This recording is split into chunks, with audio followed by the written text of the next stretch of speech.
In the show. Okay, now we're live. Now we're live. Listen to all these instructions and then ignore them immediately. But hey, everybody, welcome to the fourth and final episode of Ask Eddie Kramer.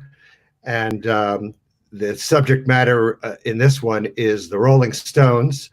My name is Bob Merlis. I've known Eddie for quite a while, and we've worked together on many Jimi Hendrix projects, but nothing having to do with the Stones, who are looming behind me there in a shag print. It's called It's All Over Now, and it's the Stones way early. Well, when it's all over now, I'd say the era depicted is around 1964.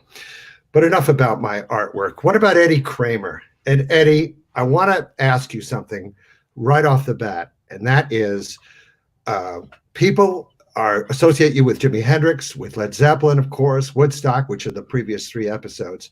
But it's not all that well known that you had a significant involvement with the Stones. So can you delineate that in very broad strokes?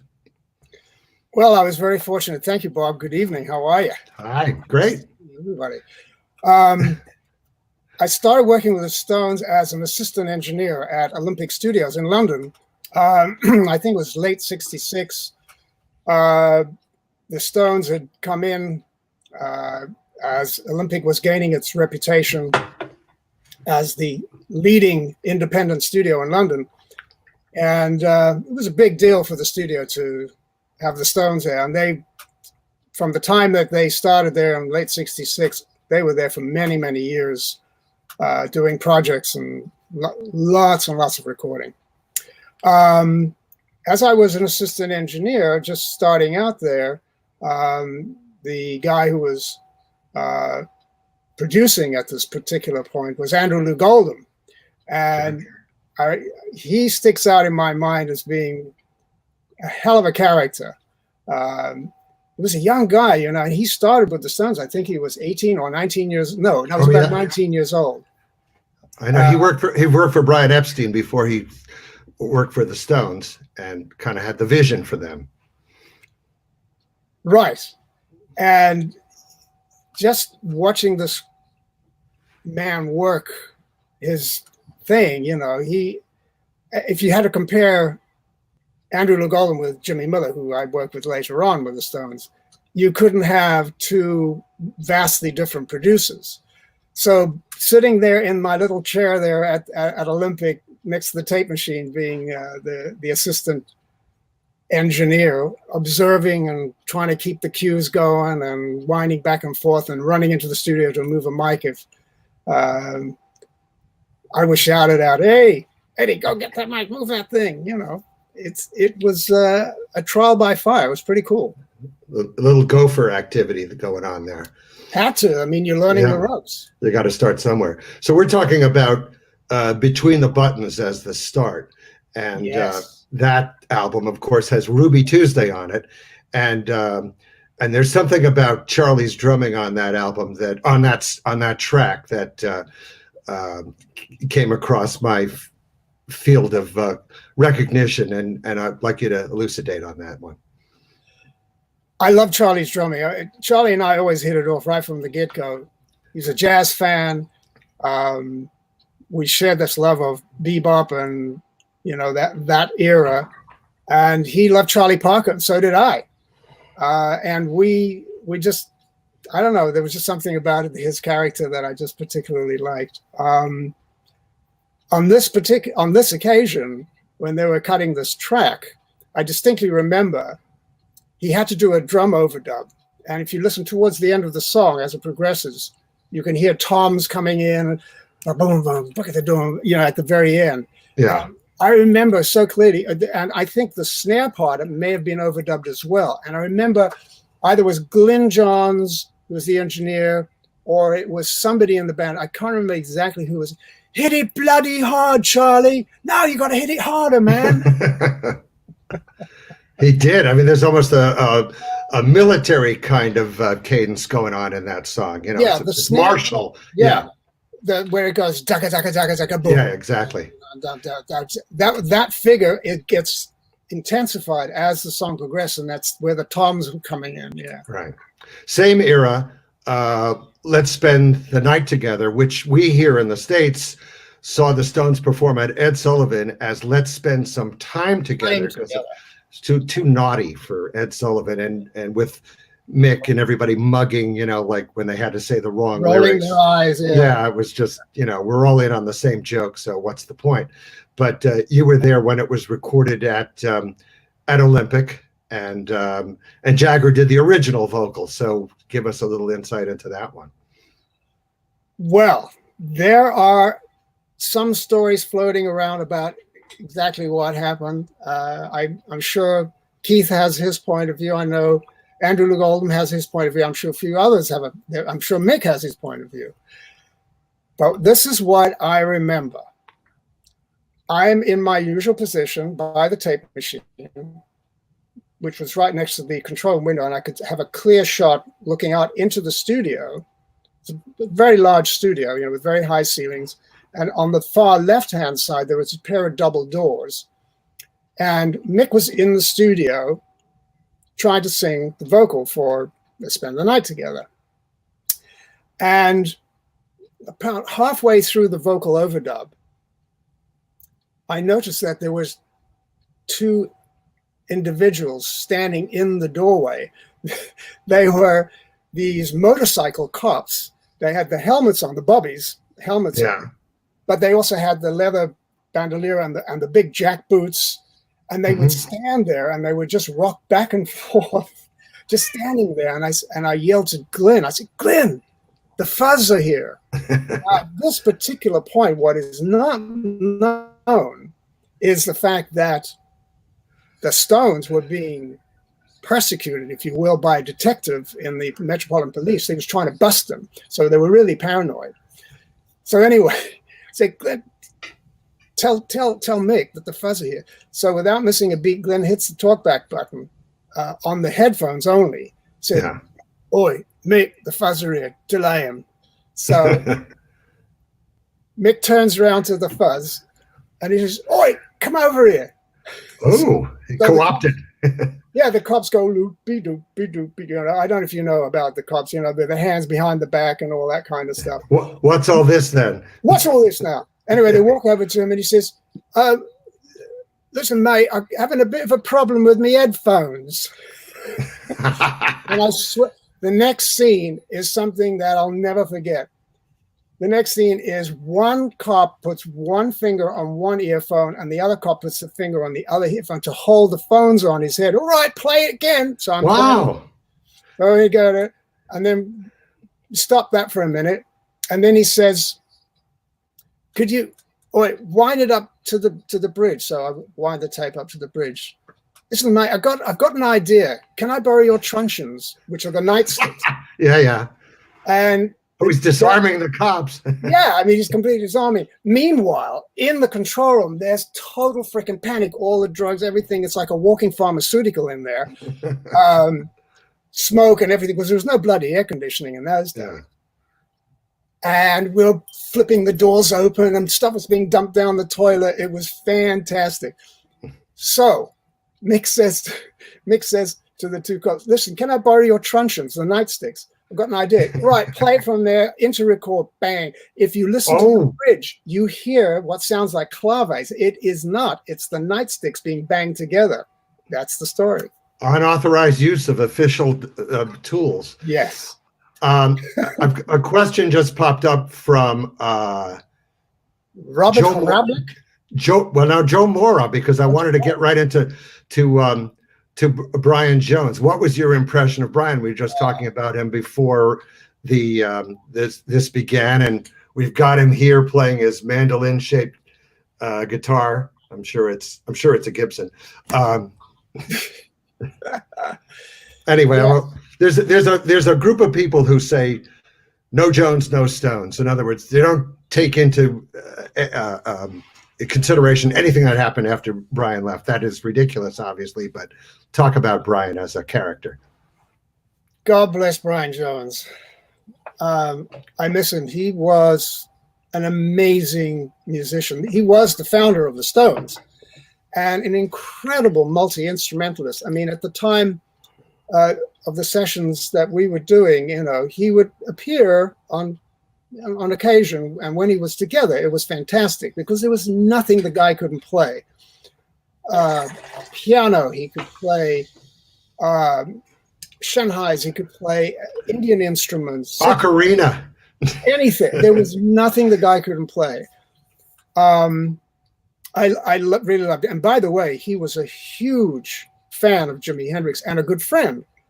And many is the time that he would pop into Jimmy's session a little bit out of it, and we would have a lot of fun. But as a musician's musician, he was fantastic. I agree with you.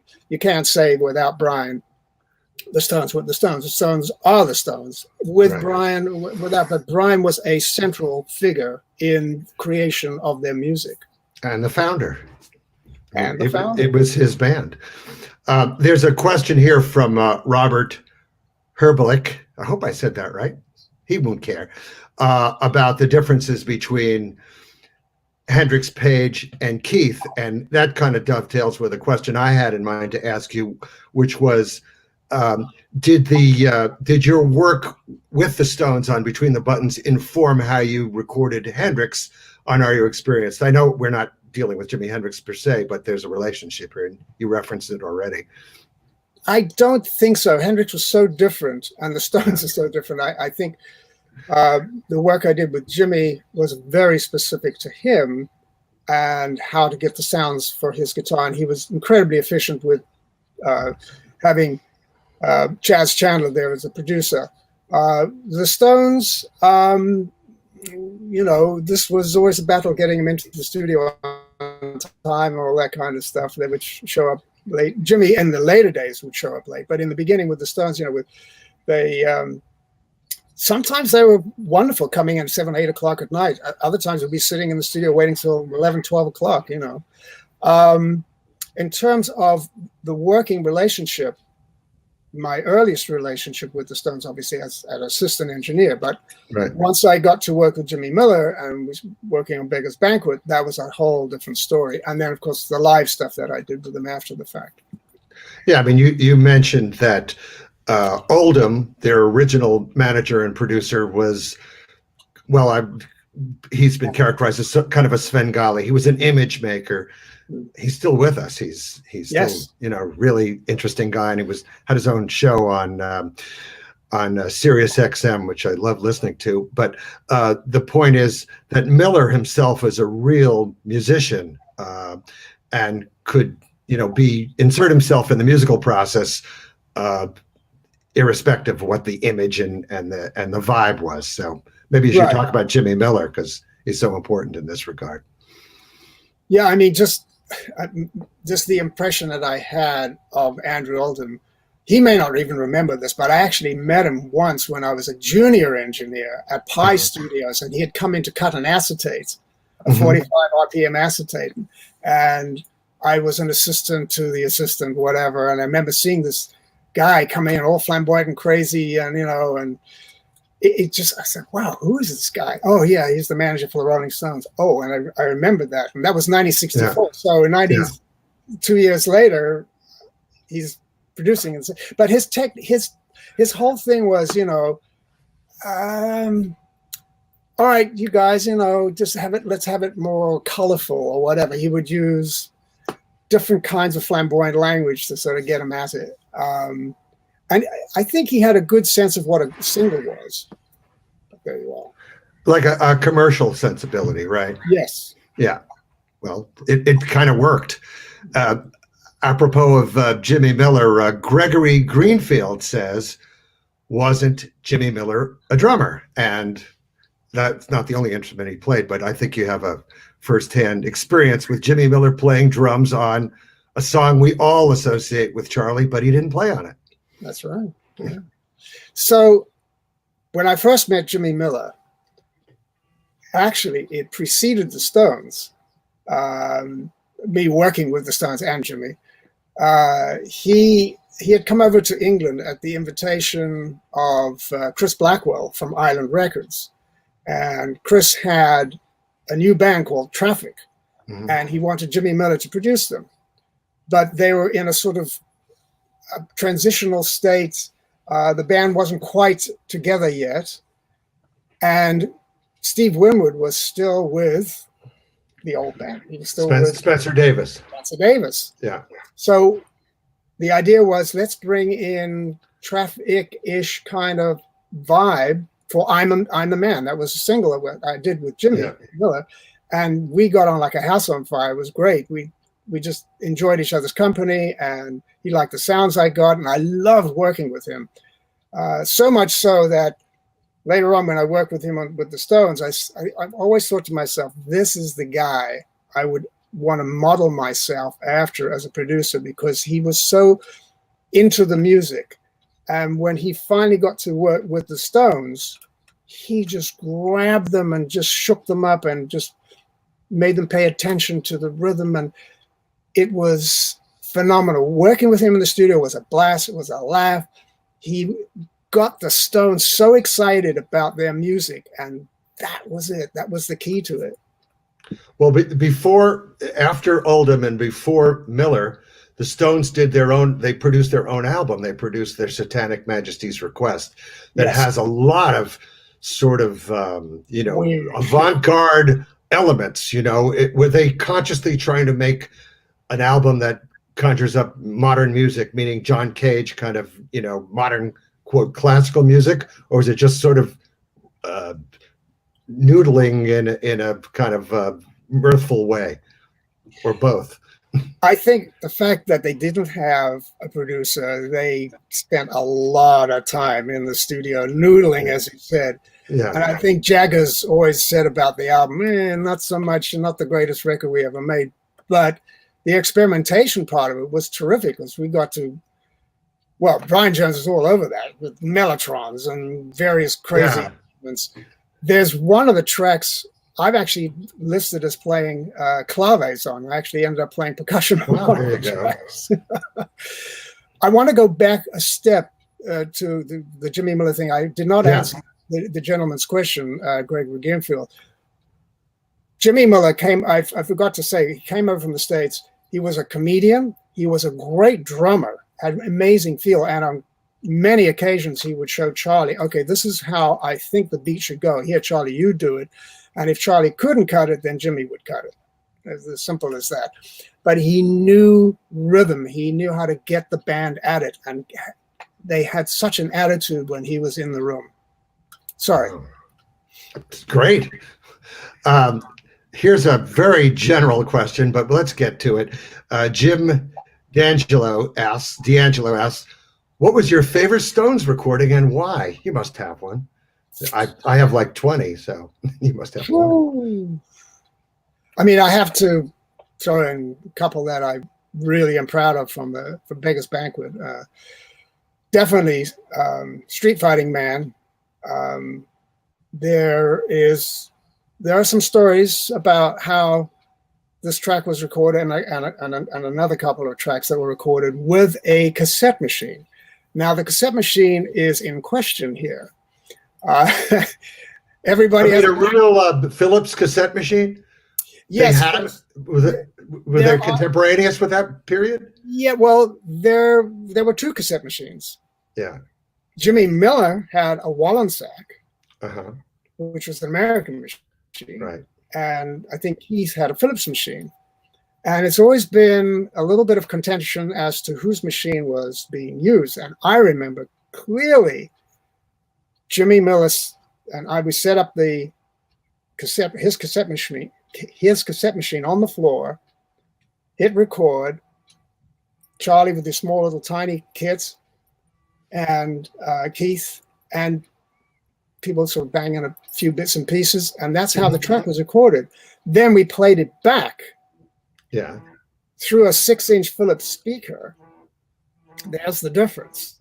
Is that the output went through a Philips, small little tiny Philips speaker, a little portable one. And we put a mic in front of that and played that back and recorded that onto one track of the 4-track and then overdubbed to that. That's how that track was gotten.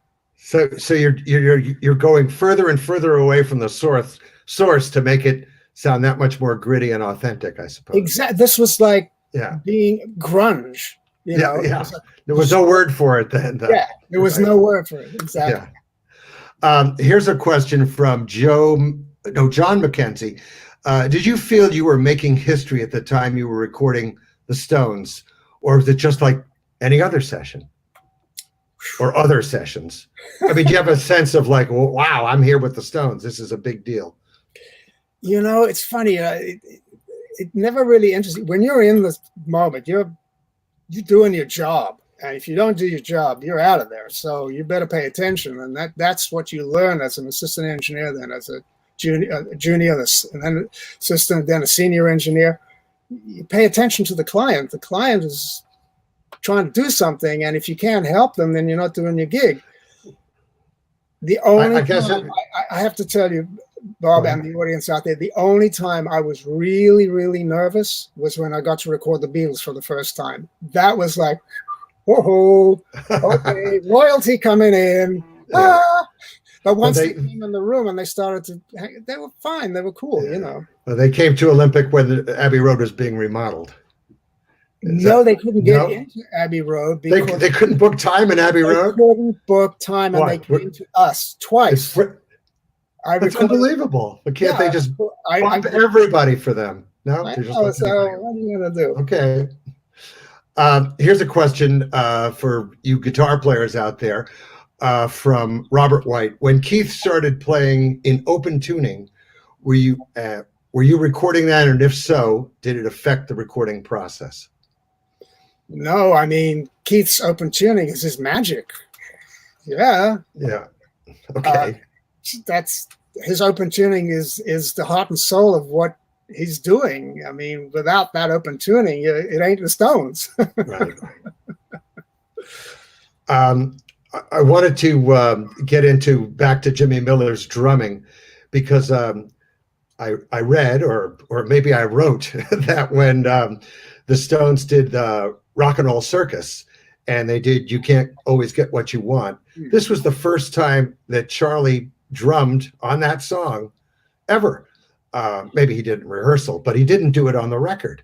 And how was that? Because he was indisposed, or Miller figured I'll just get it done and we don't have to bother Charlie with it? I have to admit I was not there for that session. Oh, okay. Not one of the ones I did, but going back to what I was saying about Jimmy being an amazing drummer and having such fantastic feel, you know, if Charlie said, I can't get it, Jimmy, you do it.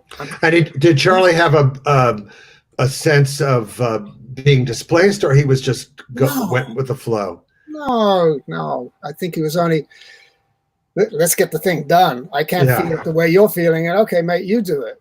Right. So he was cool about that. Charlie's chill.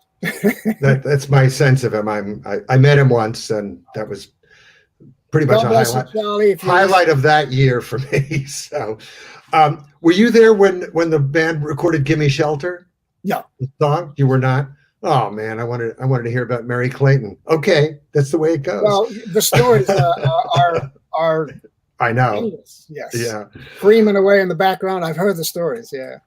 In the episode you did, the first one of these episodes, you talked about going to see the Stones at Madison Square Garden, meeting Jimi Hendrix right there at the stage door, and then going in and seeing the concert, one of the concerts that became the basis for the Get Your Ya-Ya's Out album. And there's a picture of Jagger and Hendrix sitting on a bench that you took. And were they aware? I mean, this is about recording, but it's great. You're recording in a greater sense.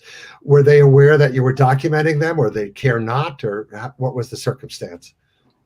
You know, Bob, this is the most interesting thing about the times that we are in now and compared with the 60s.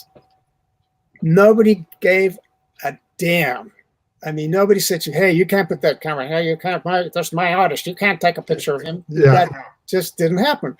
And it helped the fact that I knew the Stones and I knew Jimmy and, and I was hanging out and stuff. But even so, it was just, it's Kramer taking a picture. Who cares, And I managed to get this really lovely shot, not only of Mick and Jimmy together, which is marvelous. Two huge icons of the music business. Of that moment, for sure. And of that moment. And there's a few others. There's about 4 or 5 pictures, and there's Charlie, and there's Mick, and who else? Charlie, Mick, Jimmy. No, yeah, and no, Keith wasn't in there. Charlie, Mick, and Jimmy got together, which was also cool because they're hanging out. They're just talking. It's like talking, shooting the breeze. Guys. It's very relaxed. This is a good place for me to mention that eddiekramer.com is a great place to go because you get to see some of this photography, and it's just enthralling, and you can acquire it too. Is that correct, Eddie? Yes, through kramerarchives.com. Right. I'm sorry, I got that wrong. That's okay. And also that relates, some of these stories I'm sure will be told in the forthcoming documentary film about your life and work, which is fantastic. Do you have a ETA on when that film will be out and viewable by us peons? Well, it's From the Other Side of the Glass. I've had that title for quite some time, and I've been working on it bits and pieces. But now, ever since the COVID-19, and we've been stuck here in the house, pretty much I've been working on the book. We've got a fantastic opportunity with a wonderful media company who are supporting us in this. It's Penske Media. And the executive producer is a very dear friend of mine, Spencer Proffer. And we've got a raft of fantastic extra other producers and directors and all the rest of it. I'm working on it. Okay. Next year, hopefully. There's a bit of work still to do, but it's going to be a lot of fun. I'm going to tell. I'm not going to sugarcoat it. It's going to be the raw stuff and the good stuff. Well, they're not mutually exclusive. Sometimes raw stuff is good stuff. Let's get to a question here, and this is from Rob Putnam. He says, Eddie, what stands out as your most challenging sessions with the Stones, and what did you learn from that challenging session?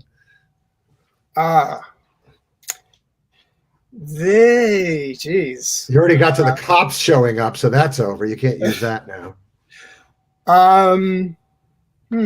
I would say probably the El Macombo live thing. That was very very challenging, in the sense that Keith had just gotten busted. And the truck is there, we're ready to record, and he's hopefully was going to be in good shape. The rehearsals were pretty cool, but I look back on those times and I think, good grief. I mean, the band played like wonderfully. It was amazing. I was worried about the situation, how was Keith's health. I hope he was going to be okay.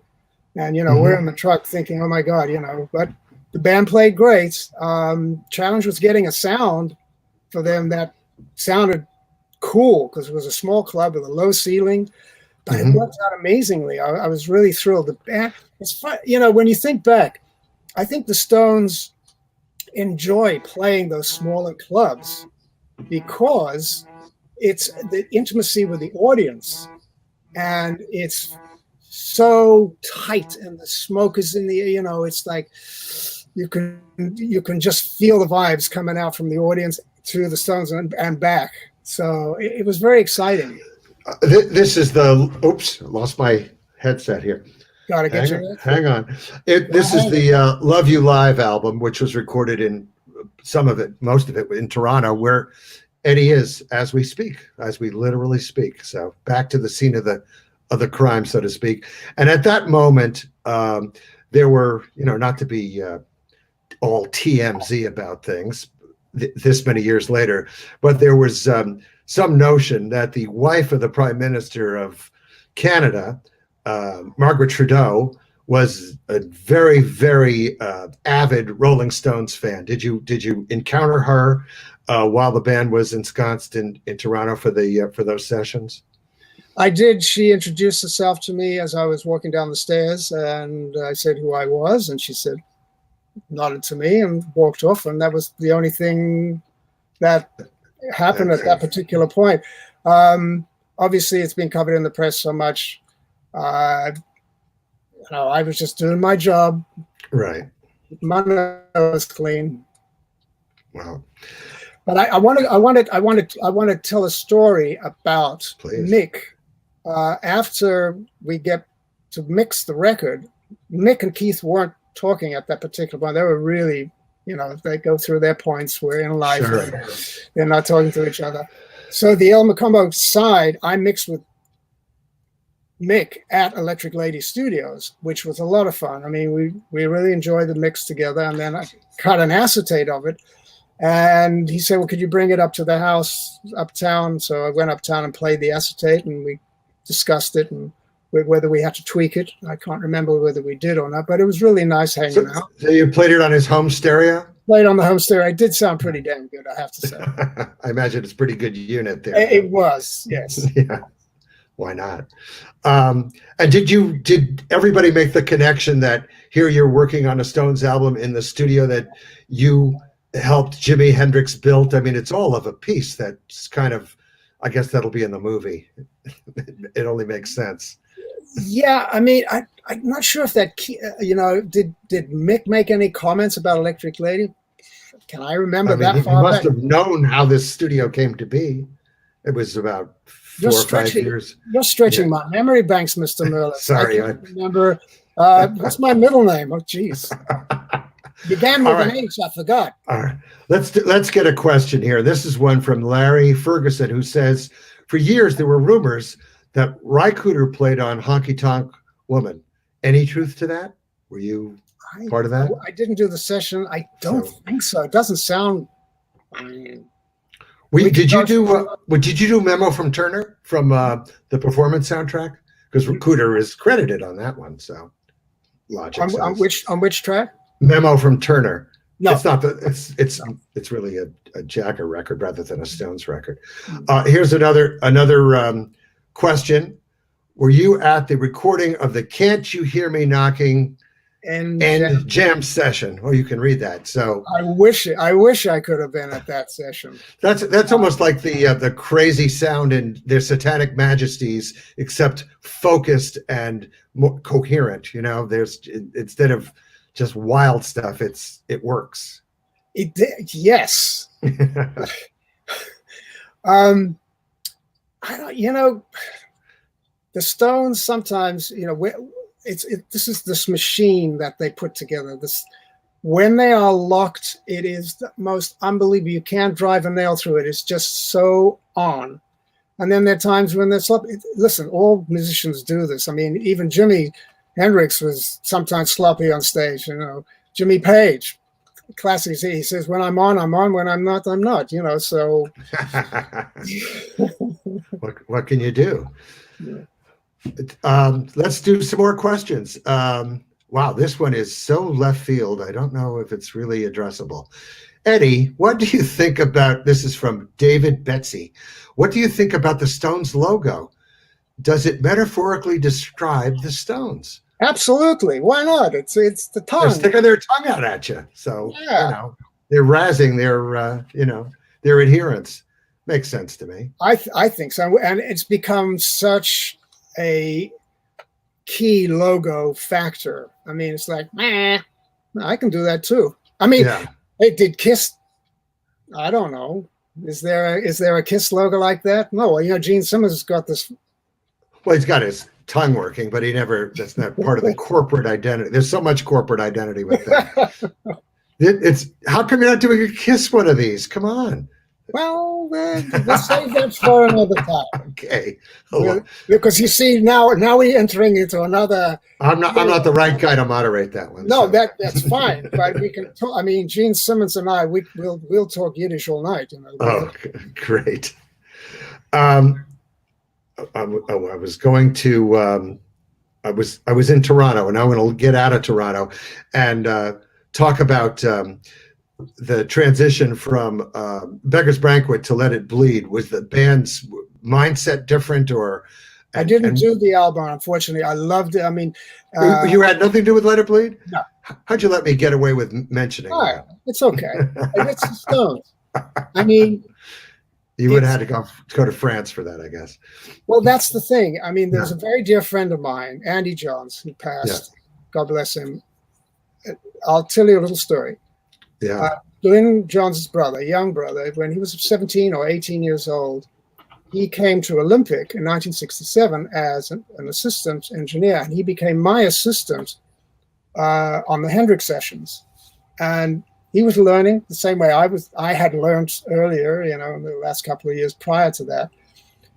But he was making all the mistakes that you expect a young person to do, and I gave him a hard time because Glyn gave me a hard time, not because of that, but essentially that's the way it works. Subsequently, Andy and I became really, really good friends, and I admired him tremendously. He was a fantastic engineer, a great producer, sorely missed, and he did an amazing job in France under really tough circumstances. And the album is brilliant. What can I say? Well, let's talk about Glyn Johns then, because you were functionally his assistant, correct? Yeah, in the beginning, when we first started. And did he say, I want this guy to work for me, or you just kind of assigned him? You came with the studio. No, I was just one of the. There was 3 or 4 of us who would rotate as assistant engineers. I was just one of them. But it was a gig that you respected. You knew you were going to be learning a lot, and I did. And then like I said, I try to pass that on to the next generation. Well, we have a question that relates to certainly Beggars. What was Mick Taylor like in the studio? And had you met him before when he maybe was with Mayall or whatever he was doing pre-Stones?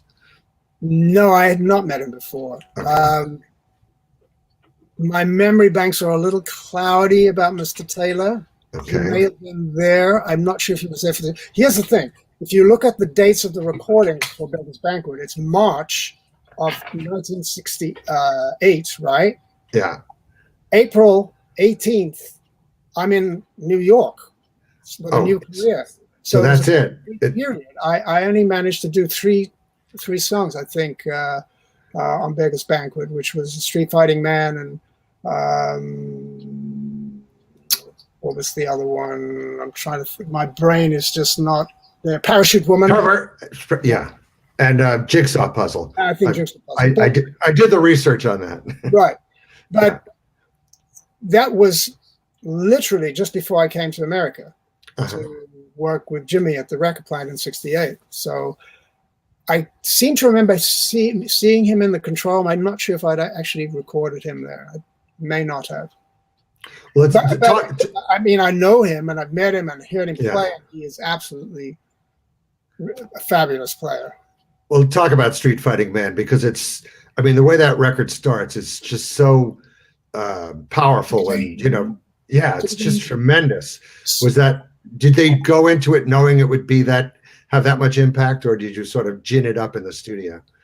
Well, I think having Jimmy Miller there, of course, is, guiding them and pushing them was key element. So if you listen to the intro, which you just alluded to, you can listen to that very carefully on your DVD, CD, internet, Shopify, Spotify, whatever you want to call it. Sure. And check out that intro.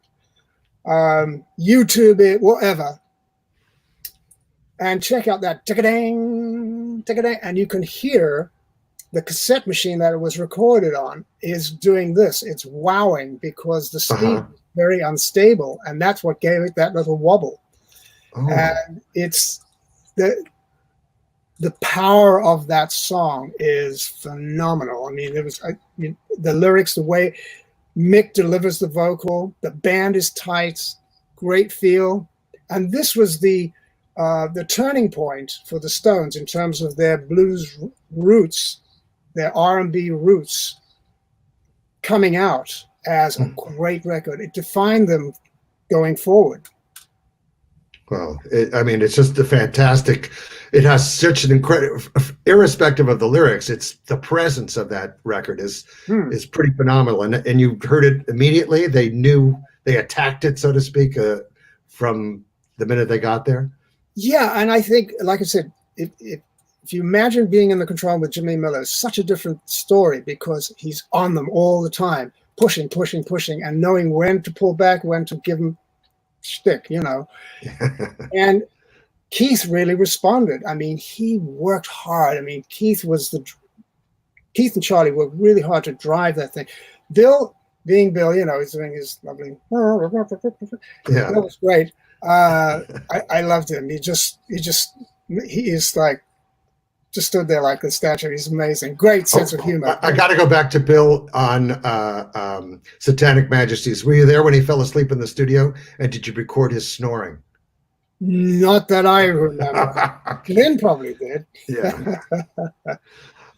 This is a technical question. I'm sure you can address it. It's from Eric Guevara.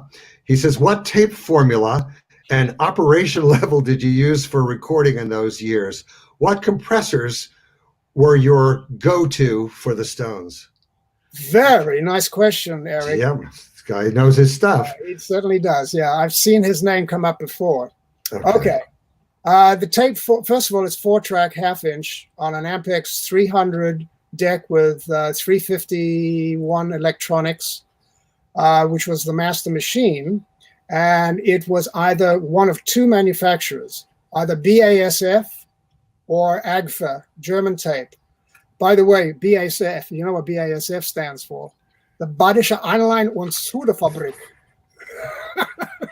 which is, they made bombs during the war. What are you going to do? Oh, good people. Yeah. All so anyway, the operation level is probably 0. You know, we weren't hitting it too hard, but it allowed us to hit the tape harder because the console would allow us to give that inherent distortion, which really helped the sound of the Stones, Hendrix, everybody who loved that console.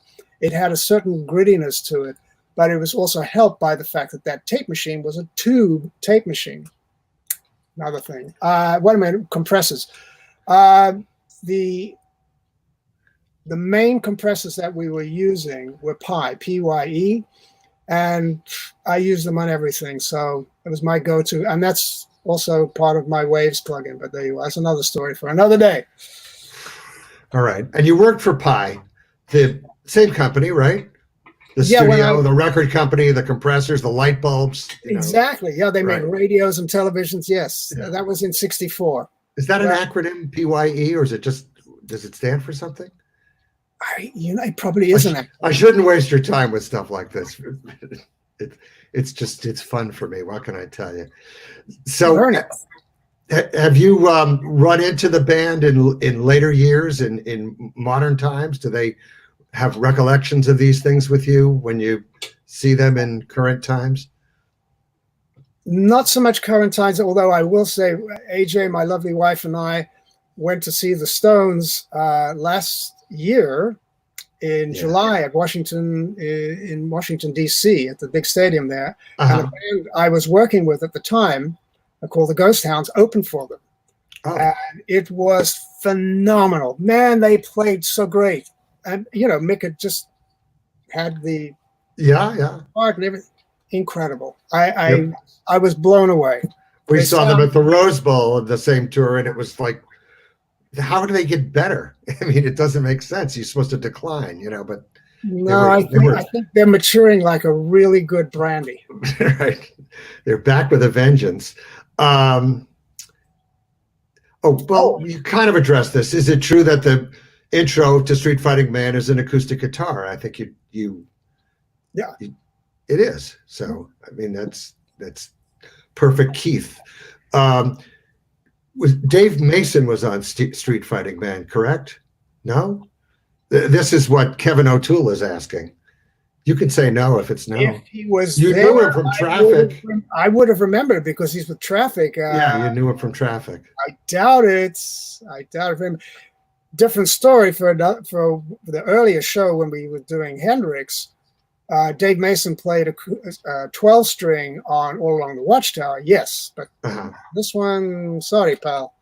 I don't know where you get these stories from, for crying out loud. Well, they got to run them by the horse, so to speak. let's see what else we got question-wise. Come on, Danny, give us another one. We've blown through all the questions. I could just talk to you about the days at Olympic. So. All right, comment from Bruce Gladson. I'll jump in for you there, Bob.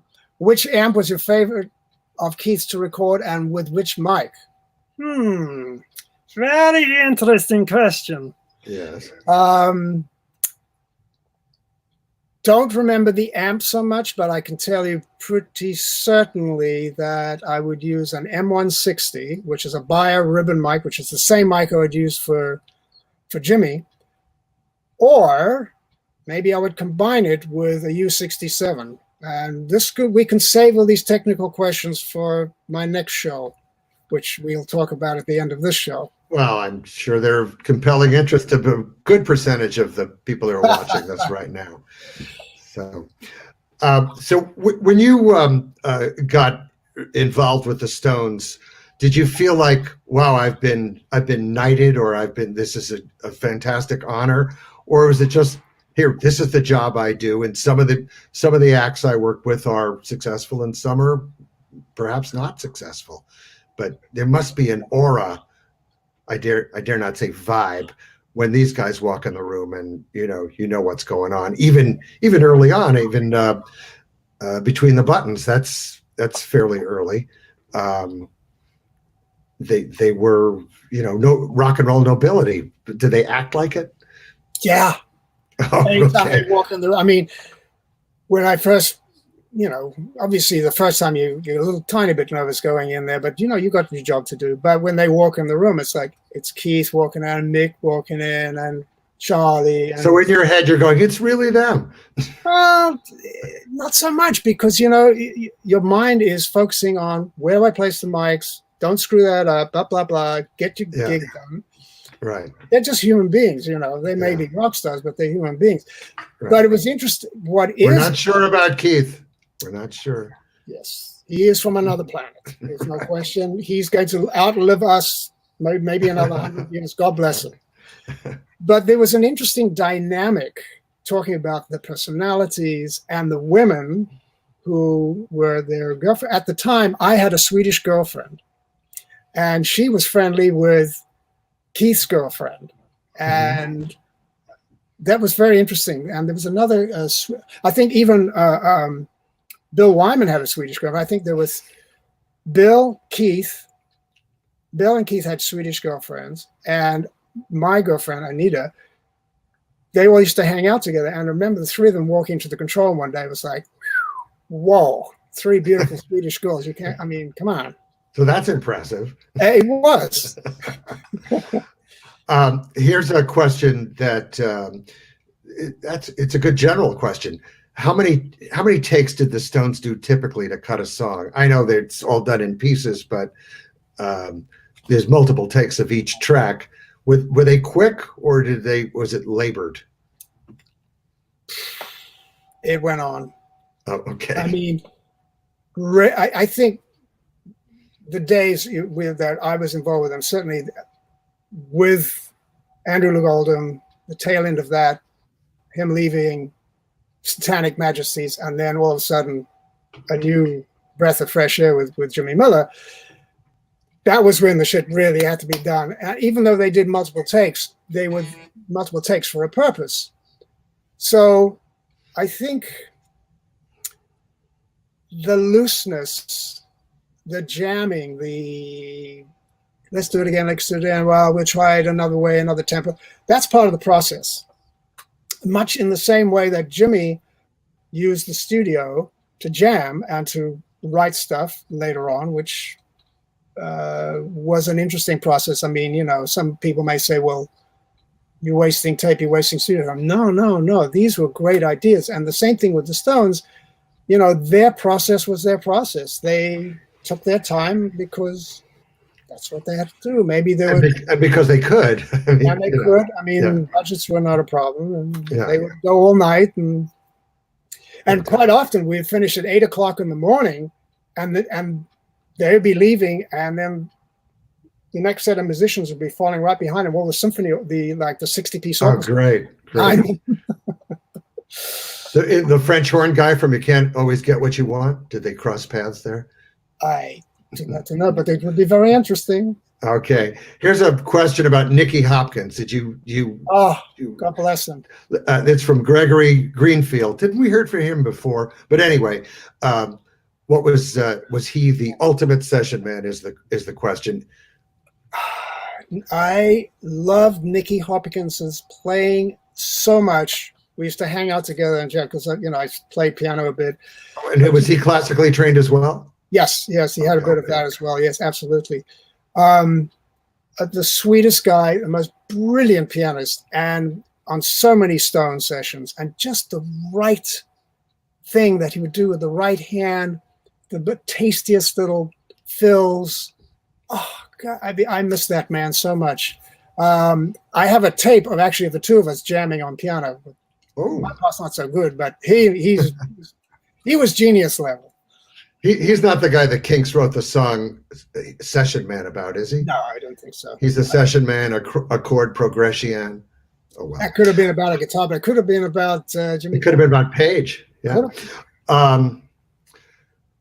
Here's a question from Mike Cole. Were there any great live Stones recordings that have never been released? Well, you can answer that question because you did a lot of catalog stuff. No.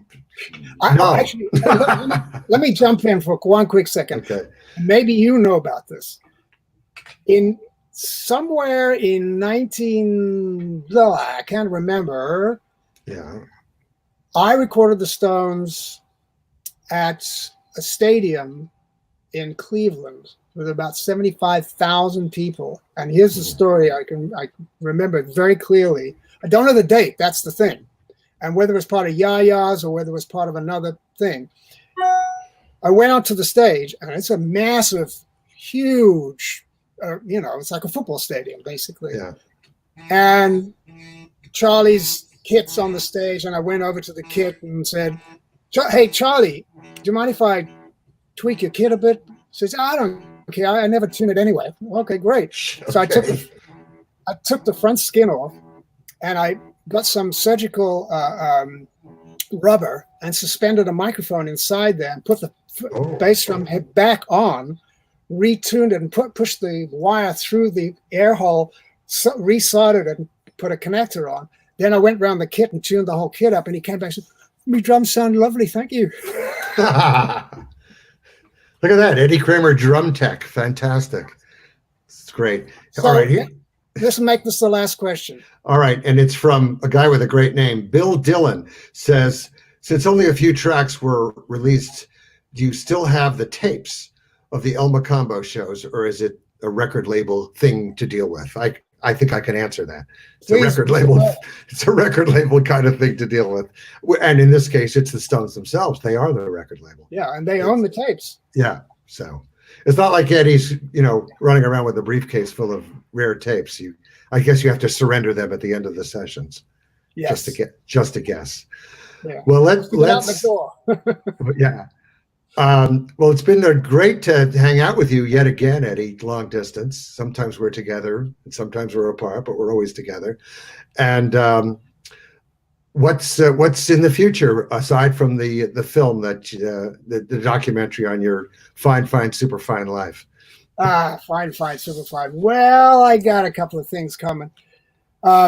Waves, WAVES, my lovely friends who make the plugins. I'm very proud to say that I've been with them for quite a few years. We've got a webinar that's coming up on June 24th, 2 p.m. Eastern Standard Time. And then later on in the summer, we've got, as I said earlier on, we're starting this thing called Kramer Talk.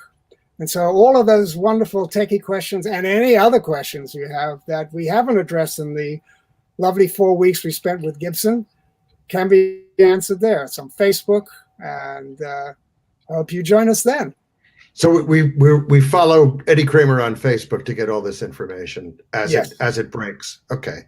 Yeah. I can do that. Thank you. Well, I want to thank the nice people at Gibson for inviting me to hang out with Eddie. it's like I would have done it anyway. So what the heck? And the topic is nonpareil. I think about those albums more than you could imagine. And I'm looking. My left is right and right is left. It's like driving in England. I'm glad we capped off this series with the Stones. And thanks to everybody for checking it out. Much appreciated. Thank you, everybody at Gibson. See ya. Thank you, Bob. Good night. You bet.